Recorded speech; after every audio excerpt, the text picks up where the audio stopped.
নমস্কার, সকলে কেমন আছেন? সঙ্গীতা ঘরকন্যা ব্লগে আপনাদের সকলকে স্বাগত। দিনটা ছিল সরস্বতী পুজোর দিন। সেদিনকে রেডি হয়ে বাপের বাড়ি যাওয়ার উদ্দেশ্যে বেরিয়ে পড়েছিলাম।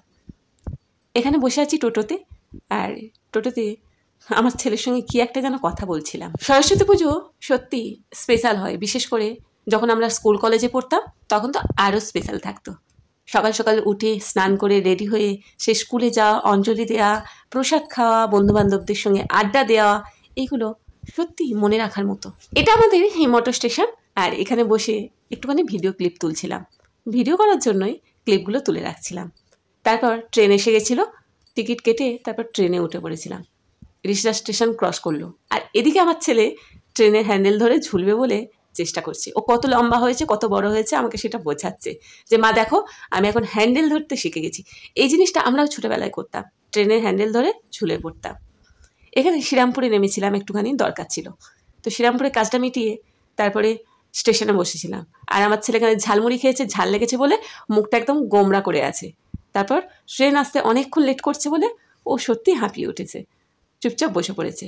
আর এই পাঞ্জাবিটা কিনেছিলাম ওর জন্য শ্রীরামপুর থেকে নেমে, ওই জন্য ওটা হাতে রেখেছি। দেখুন কত সবাই সরস্বতী পুজোর সময় ঘুরতে বেরিয়েছে, বেশ ভালো লাগে সকলে ঘুরতে বেরোয়, ঠাকুর দেখে আনন্দ করে, এই তো একটা দিন। তারপর আবার ট্রেনে চেপে পড়েছিলাম আর এখানে বসেছিলাম। ট্রেনে কিন্তু প্রচণ্ড ভিড় ছিল, কিন্তু সিট পাইনি, তবু একটা সিট বাকি ছিল, ওখানে বসলাম আমি, আর একটা আমার বাবানকে বসালাম। গ্রামের দিকে সাইডটা সত্যি সুন্দর, দেখুন কত গাছপালা। এটা আপনি দেখতে পাবেন শেওড়াফুলির পর থেকে অজস্র কলা গাছ এবং নানান সবুজের সমারোহ, প্রচণ্ড পরিমাণে গাছপালা থাকে, আমার ভীষণ ভালো লাগে। তারপর সিঙ্গুরে নেমে পড়েছিলাম। সিঙ্গুর থেকে ওখানে বাইকে করে আমাদের বাড়িতে যাবো বলে আমার দাদা সিঙ্গুর থেকে নিতে এসেছিলো বাইকে করে। এই যে আমাদের বাড়িতে যাওয়ার পথে এই মাঠগুলো, এখানে আলু গাছ হয়েছে এখন, এই শীতের শেষের দিকে আলু বসানো হয়, এই যে আলু গাছ বসিয়ে দিয়েছে। আমার তো দারুণ লাগে আলু গাছ দেখতে মাঠের ধারে। আমরা মানে গ্রাম থেকে যখন এদিকে চলে এসেছি, এখানে তো মাঠ ঘাট কিছুই দেখতে পাই না, কিন্তু ওদিকে গেলে আমরা ভীষণ প্রকার দেখতে পাই, আর আমার ভীষণ আনন্দ লাগে। সারাদিনে আমার দাদা কতবার ফোন করেছে যে কখন আসবি কখন আসবি, এগুলো ভালো লাগে। বছরে একবার দুবার গেলে এগুলো খুব আদর পাওয়া যায়। তারপর বাড়ি চলে এসেছিলাম, ড্রেস চেঞ্জ করে নিয়েছিলাম। এটা আমার ভাইপো, আমার ভাইপো আর আমার ছেলে সব সময় মারপিট করতে থাকে। এই যে এখানে বাজি নিয়ে মারপিট করছে।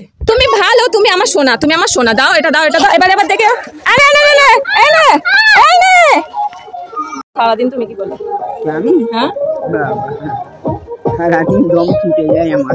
হ্যাঁ দেখেছো, দাদু নেই তবু তুমি কি সুন্দর বিন্দাস আসো। দাদু নেই তবু তুমি ভালো আছো। এখানে আমার ঠাকুমার সঙ্গে একটুখানি ইয়ার্কি করছিলাম। এই বাড়িতে এলে সকলের সঙ্গে ইয়ার্কি করা, একটু ঘোরাফেরা, একটু মজা করা, এগুলো দারুণ হয়। তারপরে খেয়ে দিয়ে আমার ছেলেকে আর ভাইপোকে নিয়ে একটু ঠাকুর দেখতে বেরিয়েছিলাম, কিন্তু ওরা ভীষণ রকম দুষ্টুমি করছিল। তারপরে আমার দাদা ওখান দিয়ে ফিরছিল, আমি বললাম এদের দুজনকে নিয়ে যা, তো ওরা কিছুতেই যাবে না, সমানে ওই ঠাকুরের নিয়ে ঘোরাফেরা করছে। আর আমার দাদাদিকে বাইকে দাঁড়িয়ে আছে, এটা আমার দাদা, আমার দাদা ওই ভাইপোকে তুলে নিয়েছে বাইকে করে নিয়ে যাবে বলে। সকলের উদ্দেশ্যে একটাই অনুরোধ, কমেন্ট করে জানাবেন ব্লগটি কেমন লাগলো, এবং ভালো লাগলে চ্যানেলটি অবশ্যই সাবস্ক্রাইব করে দেবেন।